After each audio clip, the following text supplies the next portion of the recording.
صرف ایک سورت اور 11 دن کا عمل رزق کی تنگی اور پریشانیوں سے نجات کے لیے یہ چھوٹا سا اور بہت ہی کمال کا آزمایا ہوا وظیفہ۔ اللہ تعالیٰ ارشاد فرماتا ہے کہ میرے بندو، گھبرانے کی ضرورت نہیں۔ تمہیں کسی چیز کی ضرورت ہے تو میری بارگاہ کی طرف رجوع کرو۔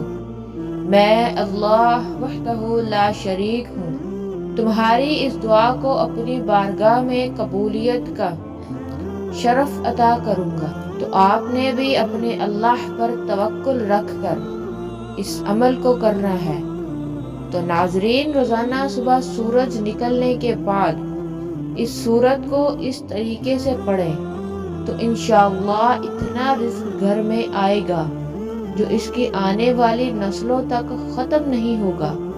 اگر کوئی بے روزگار ہے تو کسی کی رزق میں تنگی ہے، یا کسی کے پاس نوکری نہیں، یا گھر کے مالی حالات ٹھیک نہیں، گھر میں برکت نہیں ہے، تو اس سورت کو پڑھنے سے آپ کے گھر میں بند رزق کے دروازے کھل جائیں گے، خوشحالی اور برکتیں آئیں گی۔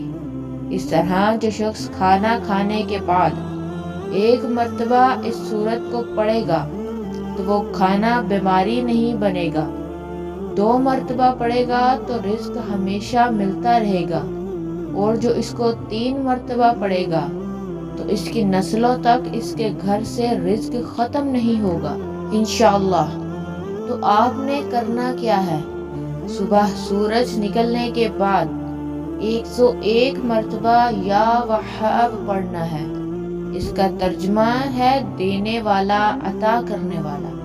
اس کے بعد سورہ قریش 11 مرتبہ پڑھنی ہے۔ لِإِيلَافِ قُرَيْشٍ پوری سورت پڑھیں، ایک تسبیح یا وہاب اور 11 مرتبہ سورہ قریش۔ یہ عمل 11 دن کریں، انشاءاللہ چند دنوں میں اللہ تعالیٰ غائب سے مدد فرمائے گا، رزق کے بند دروازے کھل جائیں گے۔ یہ بہت ہی کمال کا اور آزمایا ہوا وظیفہ ہے۔ ایک بار سچے دل اور پورے یقین کے ساتھ کر کے دیکھ لیں، انشاءاللہ بہت فائدہ ہوگا۔ اللہ تعالیٰ سب کے گھروں میں خوشحالی، رحمتیں اور برکتیں عطا فرمائے، آمین۔ ناظرین، ویڈیو اچھی لگے تو لائک کریں اور چینل کو سبسکرائب کر دیں۔ جزاک اللہ۔